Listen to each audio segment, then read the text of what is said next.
do Espírito Santo incomodar por uma palavra nova agora há pouco, não foi, Mateus?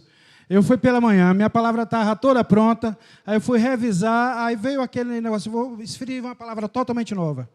E eu creio que é de Deus, e eu quero que você acompanhe, e que o Espírito ministre, que importa é que ele fale, não a gente. O texto base é lá em Salmos 9, hoje foi o dia dos Salmos. Mateus trouxe 69, ao logo entrar, foi muito, muito bom a gente ver como o salmista trata as coisas de Deus. E hoje a gente vai começar no Salmos 9, depois a gente terá alguns outros textos. Pode colocar na tela? Salmos 9. Eu estou na NAA.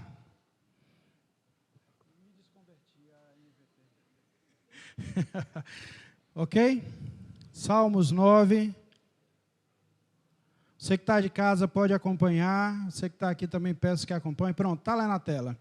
Eu não lerei todos os versículos desse capítulo, mas lerei uma boa quantidade.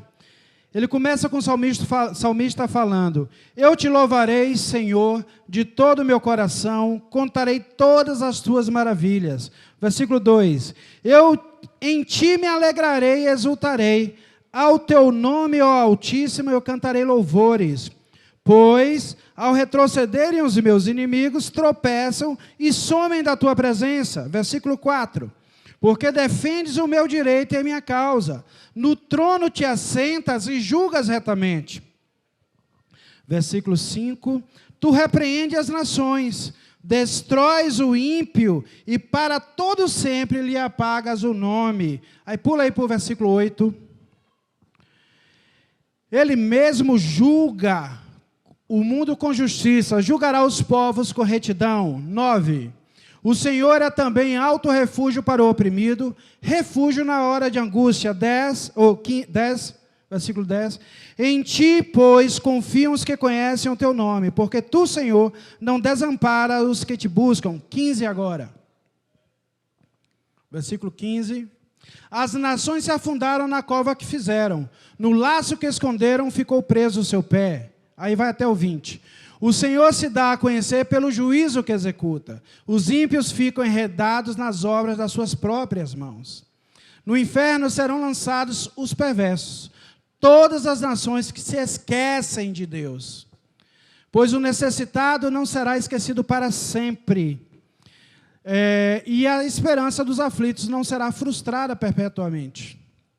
Levanta-te, Senhor, não deixe que os mortais prevaleçam, sejam as nações julgadas na tua presença, e finalizando, infunde-lhes o medo, Senhor. Saibam as nações que não passam de simples mortais.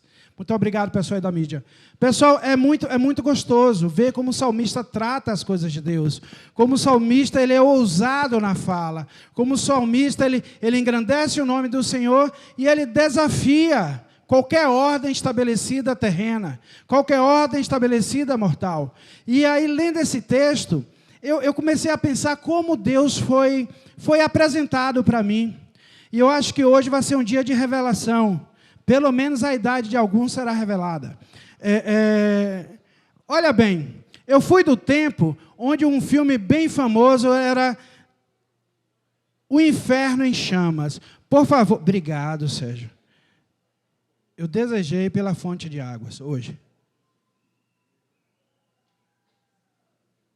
Eu dei aula na escola de princípios, aí a voz fica bem sequinha. Quem aqui assistiu o Inferno em Chamas? Levanta a mão e fala, não é possível. Bora. Revela. Quem assistiu o Inferno em Chamas? Pois eu assisti. Aquele filme, eu era garoto, foi determinante para eu conhecer Deus.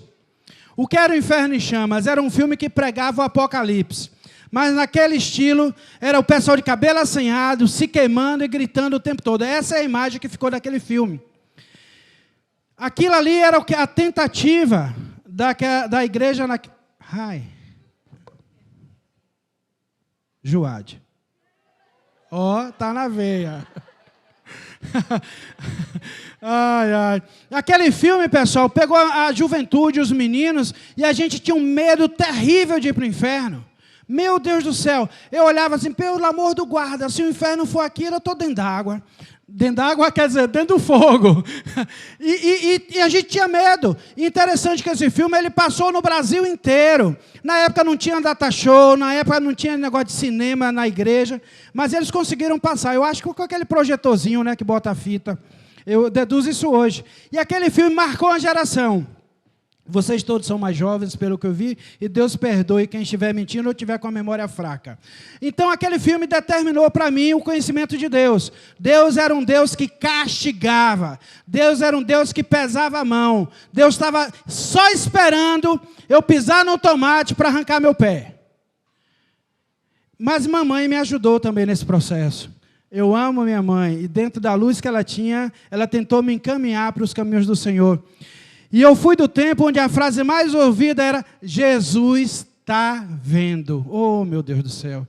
E o pior é que mamãe parece que tinha intuição, ela sabia que tinha alguma coisa de errado. E aí quando ela não conseguia descobrir, ela dizia: Jesus está vendo, Jesus vai te castigar, Deus está vendo, Deus vai te castigar.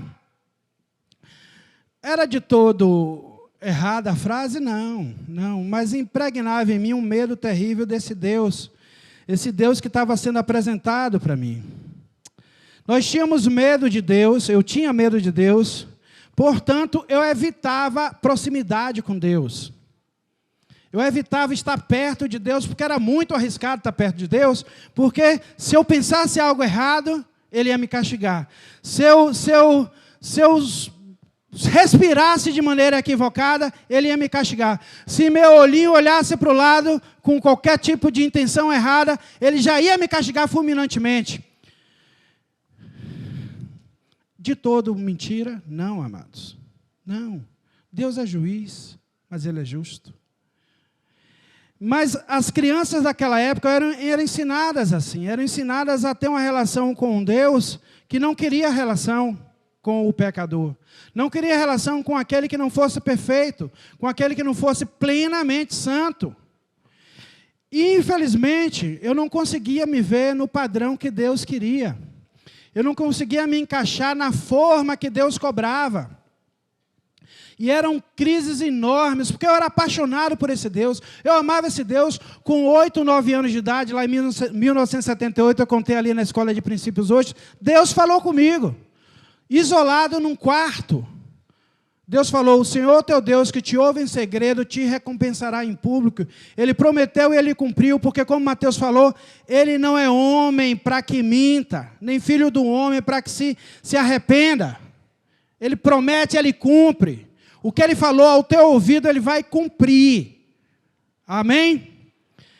Mas foi o Deus que foi me apresentado.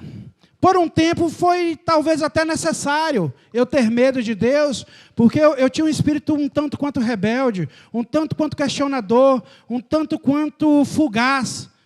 E aquilo era tipo um freio para a minha vida, aquele freio que a gente coloca em cavalos. Eu não me comparo a cavalo na época, mas a um burro me comparo, no bom sentido. Isso causou em mim, talvez em você, grandes problemas com a paternidade de Deus. Como é que Deus era tão severo, tão bravo, tão terrível? E dizia que alguns diziam: Deus é teu pai.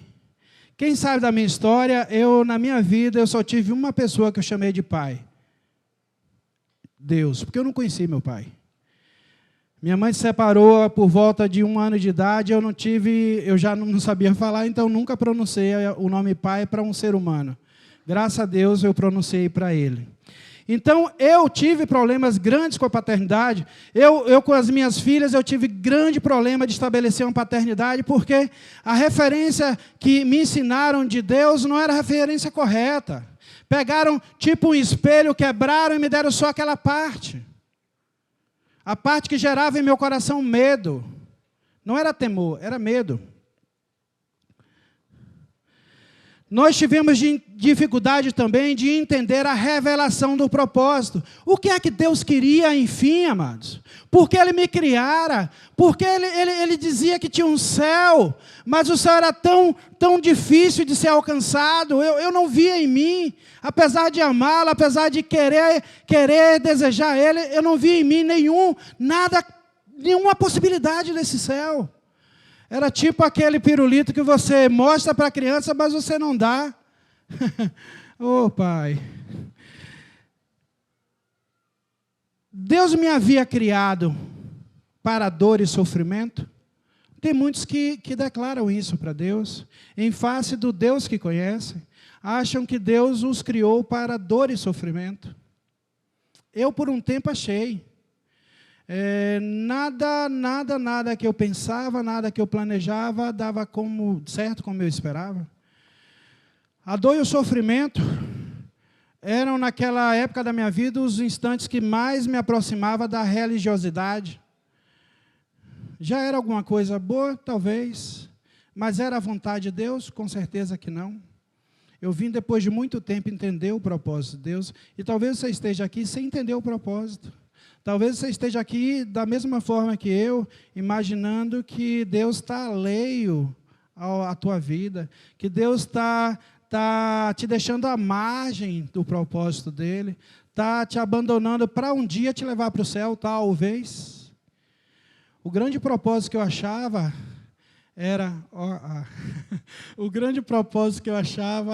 era me levar para o céu. Já estava bom demais, né, se eu conseguisse. Se eu conseguisse, era o que eu acreditava. Deus não planejou tamanha salvação apenas para te levar para o céu. Algo tão grande para você viver aqui nessa terra, tão maravilhoso para você viver hoje na tua vida, que você vai entender no final dessa palavra, eu creio, você vai entender como esse Deus é maravilhoso. Você vai declarar como o salmista declarou agora há pouco, através da leitura da palavra. Enfim, amados, Deus para mim era um juiz. Verdade, verdade. Mas Ele não é apenas juiz. Ele é juiz também. A revelação de Deus pelo salmista é totalmente diferente do que foi criado em meu coração. O salmista diz de um Deus que cuida, não um Deus que cobra. Olha o que o salmista diz no versículo 1, 2, 3 e 4. Não precisa botar na tela, não. O salmista fala que o louva de todo o coração. O salmista fala, em ti me alegrarei. Não são nas nossas coisas que nós devemos nos alegrar. A nossa alegria é nele. Olha a sacada desse salmista. Por que minha vida era cheia de altos e baixos? Porque a minha alegria dependia de mim, da minha circunstância, do favor de Deus em minha vida. Não, a nossa alegria, a alegria daqueles que o amam, está nele. Em ti me alegrarei, diz o salmista. Defendes o meu direito e a minha causa. Aquele juiz que foi me ensinado, ele também era o meu advogado. Ele era aquele que me defendia. Muito poucas vezes eu fui injustiçado. Eu confesso que eu me lembro, assim, 99,9% das vezes que eu apanhei de mamãe, ela estava certíssima. Talvez aquele 0,01 foi uma pequena injustiça. Mas até para aquele 0,01 eu tinha um juiz. Eu tinha um advogado. Eu tinha alguém que me defendesse. Esse conhecimento da verdade foi mudando a minha vida. Foi me mostrando a real face do Senhor. O real caráter de Deus.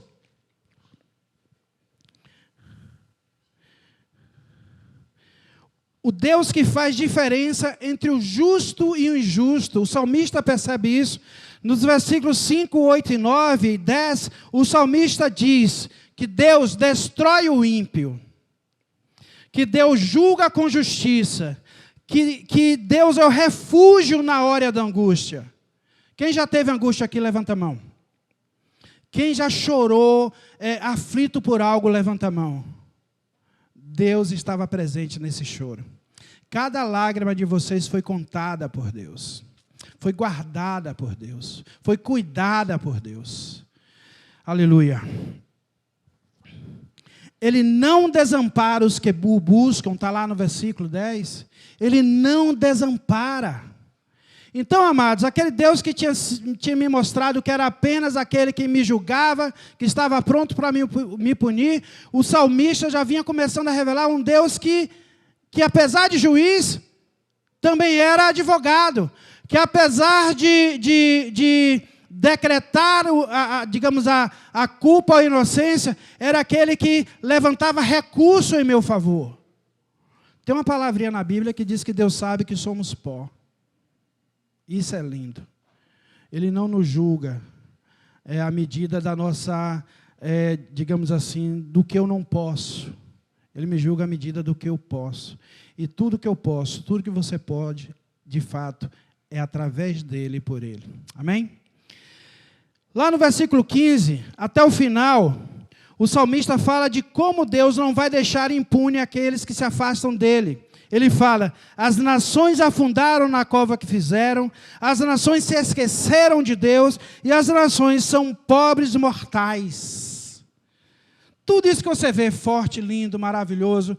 Semana passada, nós do Juad estivemos lá na Praça dos Três Poderes, entramos na Câmara, fizemos o L de liberdade. Quero deixar claro, fizemos o L de liberdade. A gente chegou numa nação que é difícil a gente falar algumas coisas que são transmitidas na internet, infelizmente. Mas toda aquela imponência é nada diante do nosso Deus. Toda a tentativa do homem subir ao poder, ter para si poder, é nada. São mortais, nós somos mortais. Quem aqui garante que amanhã, nesse horário, estará vivo? Levanta a mão. Ninguém. Nenhum de nós. Nenhum de nós. Todos nós precisamos de Deus. Amados, antes nós tínhamos o medo para nos levar a Deus. Você vê que antigamente se pregava muito inferno. Hoje eu estou falando um pouquinho de inferno. Se pregava muito inferno. Se você não fizer, não vai para o céu. Se você não fizer, não vai ser salvo. Se você não fizer, Deus vai te punir. Caíram da graça. Não entenderam a graça de Deus. Não entenderam o mérito da salvação que nunca esteve, nem nunca estará em nenhum de nós. Nenhuma igreja salva, nenhum pastor salva, nenhum padre salva, nenhum homem memorável salva. Só o nome de Jesus salva. Só o nome do Cordeiro Santo de Deus resgata e salva. Só e somente só. Aleluia. Olha que loucura. Aí nós fugimos do medo, e aí vem a nossa geração, a contemporaneidade, a geração pós-moderna, e começa a pregar, esquece do inferno, esquece da justiça, esquece do juízo, esquece da punição, e vamos pregar um Deus, paz e amor. Um Deus relativizado, que nenhuma criança mais teme, que nenhum adulto mais teme, um Deus que aceita tudo, um Deus que dá uhul para tudo. Fugimos do Deus juiz e caímos no Deus do romance, o Deus da novela, o Deus da fantasia. E eu lamento por isso, porque é por isso que nós vemos muitas pessoas se desviar. Porque a palavra diz que o temor ao Senhor é o princípio da sabedoria. Então, se nem temor é gerado por esse Deus, por que eu digo isso? Porque a pessoa consciente de pecado tem ouvido falar das coisas de Deus e escolhe pecar. Não tem nem temor no coração. Os púlpitos não pregam mais Jesus como centro. Os púlpitos pegam: você precisa de dinheiro, venha, porque se você tiver fé, quem tem aí R$100, bora aqui. Oh, Pai, eu não queria falar isso não, amados, de coração, mas sem colocar nome aos bois. É isso que vocês veem. Basta ligar um pouco, estou bem retrógrado hoje, o canal da televisão. Basta ligar o canal, trocar o canal da televisão, que a gente vê isso.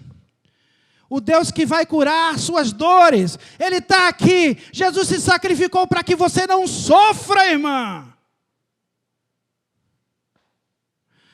Spurgeon, um grande pregador, disse que se as dores, se as aflições, se as angústias te fazem orar mais, são todas elas bênçãos. São todas elas bênçãos. O púlpito tem que restaurar Cristo. o púlpito pregado. O púlpito tem que restaurar a verdade de Deus para as pessoas. Nós não queremos enfileirar aqui multidões procurando bênçãos e milagres. Nós queremos enfileirar aqui multidões procurando o Senhor das bênçãos e o Senhor dos milagres. Amém, igreja? Portanto, amados, hoje nós vemos as pessoas falarem assim: Deus sabe que eu o amo. Recentemente a gente estava trazendo a palavra para uma senhora que eu tenho um grande apreço. Eu creio que ela vai ser resgatada, eu profetizo, eu declaro isso. Eu sei que Deus está estendendo a vida dela, porque Ele não vai deixar ela descer para o inferno. Eu creio nisso piamente. Não perca a oportunidade, Vanessa está sempre perto, não perca a oportunidade de levar o amor de Jesus. E essa pessoa falou assim: Deus sabe que eu o amo. Amado, já ouvi isso tanto na vida, até eu já falei, em pleno pecado eu já falei isso. Deus sabe que eu o amo. Eu vou dar a Bíblia para você que talvez pense isso nessa noite. Ah não, Deus me perdoa porque sabe que eu amo. Ah não, eu defraudei alguém, eu não paguei o imposto, eu não fiz isso, mas Deus sabe que eu amo aqui no coração. Oh meu Pai, eu vou te falar a palavra, João 14, 21, coloca na tela por favor pessoal. João 14, 21. Aquele que tem os meus mandamentos e os guarda, esse é o que me ama. E aquele que me ama será amado por meu Pai, e eu também o amarei e me manifestarei a ele. Quem ama não é aquele que declara, eu te amo. Quem ama não é aquele que chora, eu te amo. Quem ama é aquele que guarda, aquele que preserva, aquele que cuida de fazer a vontade dele. Esse é o que ama.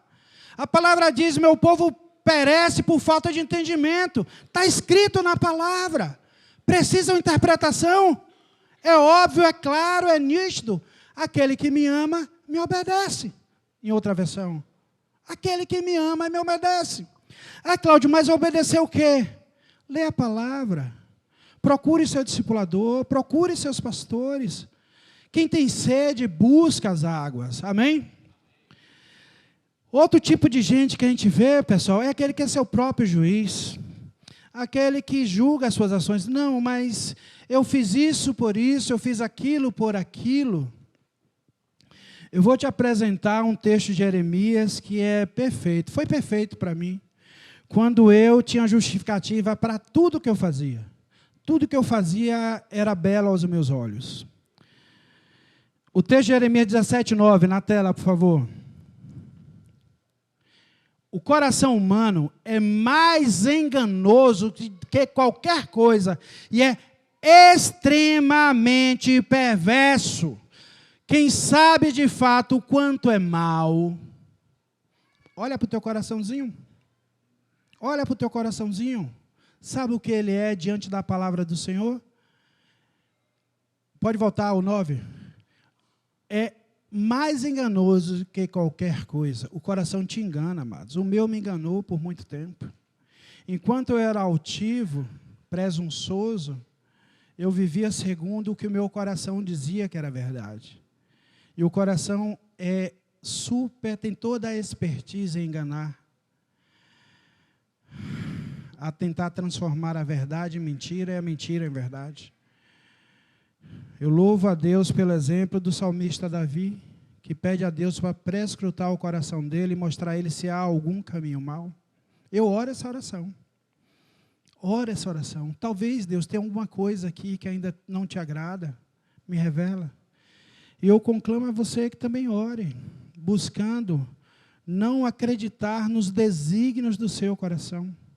Todos eles, amados, são maus. Todos eles. Tudo que é bom em nós não provém de nós. Tudo que é santo em nós não provém de nós. Provém dele. Aleluia. A chave foi virando na minha vida quando eu comecei a meditar em cima do Salmo 134. Vocês lembram que eu acreditava num Deus punidor, né? E o Salmo falava o seguinte: tu, porém, ofereces perdão para que aprendamos a te temer. A minha versão está assim: mas contigo está o perdão para que sejas temido. Quando eu parei para pensar nisso, eu falei, peraí, eu tenho que arrumar a lógica. da minha cabeça que eu entendi errado por muito tempo. Eu achava que com Deus estava o cetro de justiça, a vara do castigo. Eu tinha certeza disso, porque na palavra eu também lia textos como esse, falando de Israel. E eu aplicava para a minha vida. E aí você vê o salmista falar, contigo, Senhor, está o perdão. Amados, aí eu percebi o que Romanos fala, o livro de Romanos fala, que na terra não havia nenhum justo, nenhum sequer. Eu não era justo. Então a única chance para mim, a única chance para você, é o perdão de Deus. E o mais gostoso, quando eu descobri que o perdão não virá quando eu morrer e para chegar ao céu, o objetivo não é esse. Deus não quer te levar para o céu. Não me apedreje, eu vou completar, só para fazer um charme. Deus quer que o céu, aleluia, a glória dele, o Espírito dele vive em você hoje. Hoje, não é te pegar e levar, é pegar o céu, a santidade, a bondade, a justiça dele e descer em você e tomar conta de você. Amém? Aleluia.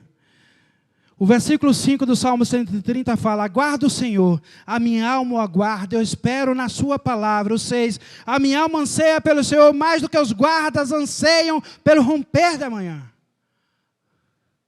Aleluia. Deus não quer que nenhum daqueles que o buscam permaneçam nas trevas, permaneçam na noite, permaneçam entre sombras. Ele quer que a luz dele inaugure uma nova vida em cada um de nós. Que a verdade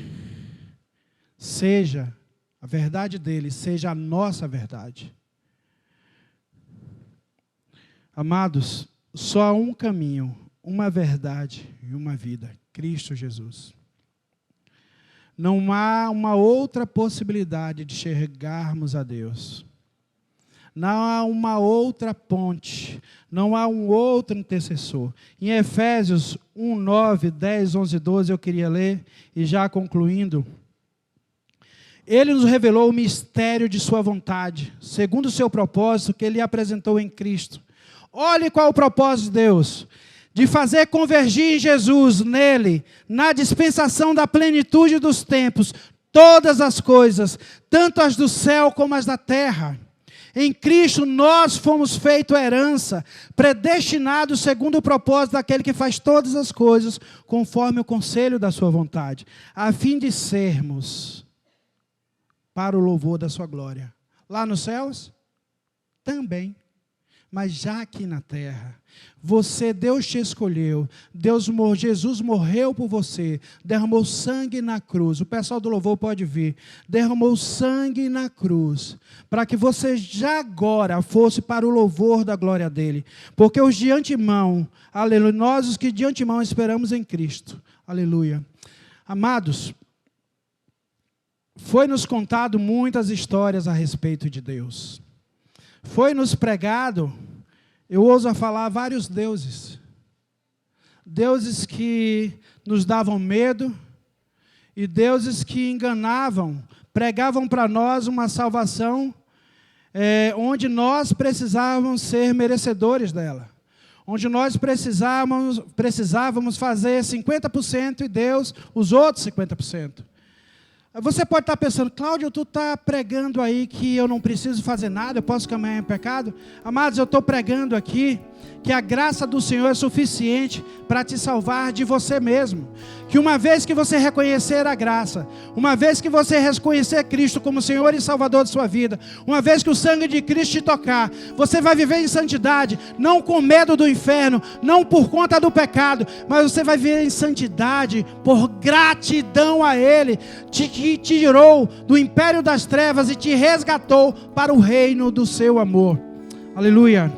Eu queria que você que está tendo essa revelação agora, se você é convidado nosso, se você ouviu talvez as mesmas palavras que eu ouvi na infância, na adolescência, se você em algum tempo olhou para Deus e teve medo dele, se em algum tempo você olhou para Deus e falou assim, eu nunca estarei pronto para te servir, eu nunca serei merecedor da tua graça, do teu amor. Aleluia, eu quero te convidar aqui a conhecer o Deus através de Jesus Cristo, o Deus que perdoa, embora você não seja digno de perdão, o Deus que ama, embora você não seja digno de amor, o Deus que salva por amor a Ele próprio, o Deus que derrama da graça que talvez só lá no céu nós possamos entender. Eu quero convidar você aqui à frente, se você quer tomar um passo e dizer: Senhor, eu quero te conhecer. Jó era um homem que conhecia a Deus de ouvir falar, e depois de certas circunstâncias na vida, ele declara: Senhor, hoje eu te conheço de andar contigo.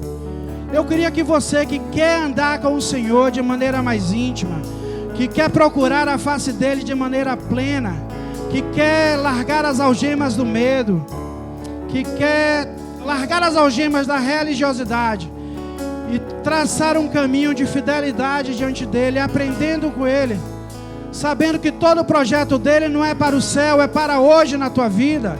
Eu queria que você viesse à frente, que a gente vai orar por você. Aleluia. E se porventura você não tem coragem de vir à frente, mas o Espírito Santo está falando contigo agora, eu quero que você procure depois a pessoa que te trouxe, e você fale assim: me ajuda, eu quero entender mais sobre Deus, eu quero amar mais esse Deus, eu quero que Ele se revele para mim. Nós estamos aqui prontos para saciar a sede de todo aquele que busca, saciar a fome de todo aquele que tem fome, porque foi para isso que nós fomos resgatados da nossa vã maneira de viver, para louvor e glória do nome dEle. Amém? Peço que todos se levantem, a gente vai orar, pedir a presença de Deus. Obrigado, Mateus. Pedir a presença de Deus, pedir ao Espírito Santo que fale forte ao teu coração. Aleluia, aleluia. Senhor, obrigado porque Tu não levou em conta, Pai, os dias da nossa ignorância, da minha ignorância. Obrigado, Senhor, porque Tu tinha um propósito a ser revelado na minha vida. Ah, Senhor, como eu perdi tanto tempo tateando como cego, Pai. Ah, querendo eu mesmo traçar o meu caminho, eu mesmo ser o meu Deus, eu mesmo ser o meu pastor. Oh, Senhor, obrigado, Senhor. Obrigado, Senhor. Obrigado porque Tu não desistiu de mim, como Tu não desiste de nenhum desses que está aqui. Aquele que está com dúvida no coração, Tu não desiste dele. Aquele que está com medo, Tu não desiste dele. Aquele que está com algum tipo de rebeldia ainda, Pai, questionando a Tua vontade, questionando o Teu querer, Tu não desiste. Espírito Santo, passeia em meio à congregação e toca em vidas. Passeia em meio à congregação e traz vidas para Tu, Espírito Santo. Aleluia, em nome de Jesus, em nome de Jesus. Aleluia, santo é Teu nome, Senhor. Aleluia, aleluia.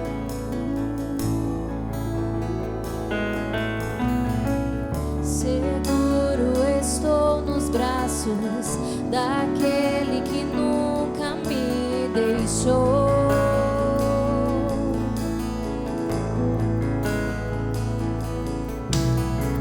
Seu amor perfeito sempre esteve repousando em mim. Aleluia. E se eu passar pelo vale, Você não passará sozinho.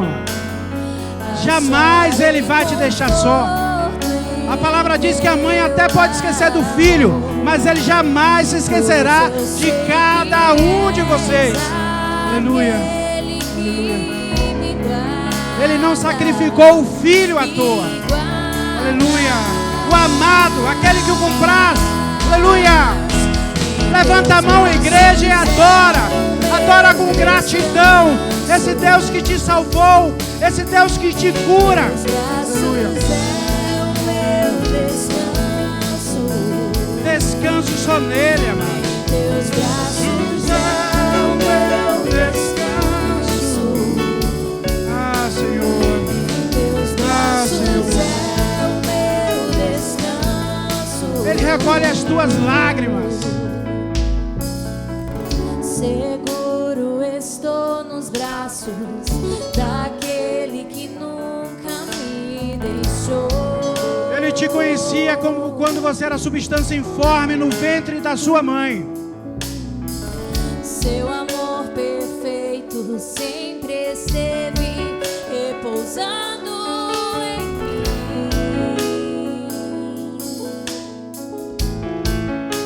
E se eu passar pelo vale,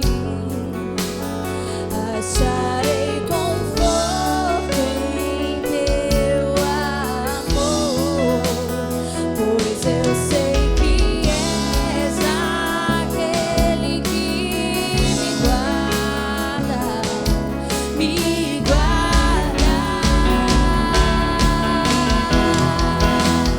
Em teus braços é o meu descanso. Aleluia. Se entregue aos braços dele. Teus braços é o meu Coração descanso. contrito e quebrantado, ele jamais despreza. Braços é o meu descanso. Em teus braços é o meu descanso. Recaio em tua graça.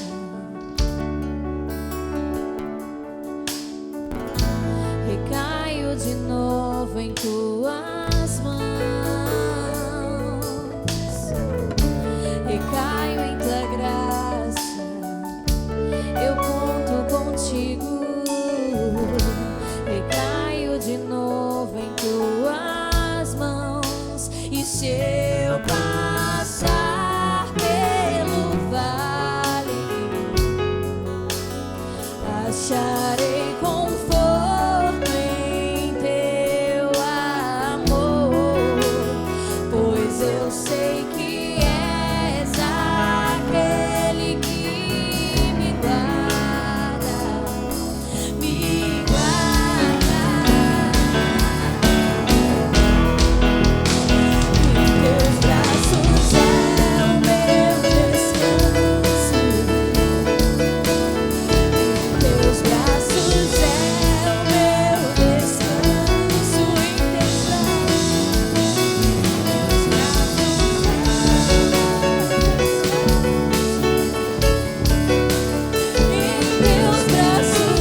o meu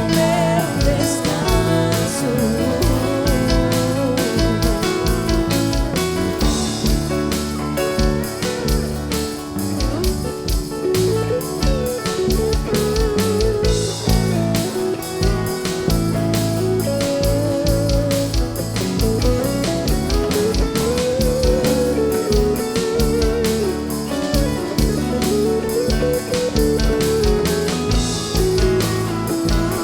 Agora só a igreja vai cantar em teus braços. Em teus braços é o meu descanso. Cante isso pro Senhor. Você pode cantar mais alto, porque Ele é o teu abrigo. Tu és o meu abrigo, Jesus. Mais uma vez, cante mais alto pro Senhor.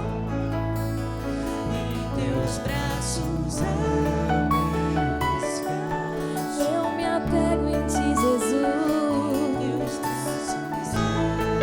Tu és o meu abrigo. Mais uma vez. Pra fechar, cante isso. Em teus braços é o meu descanso.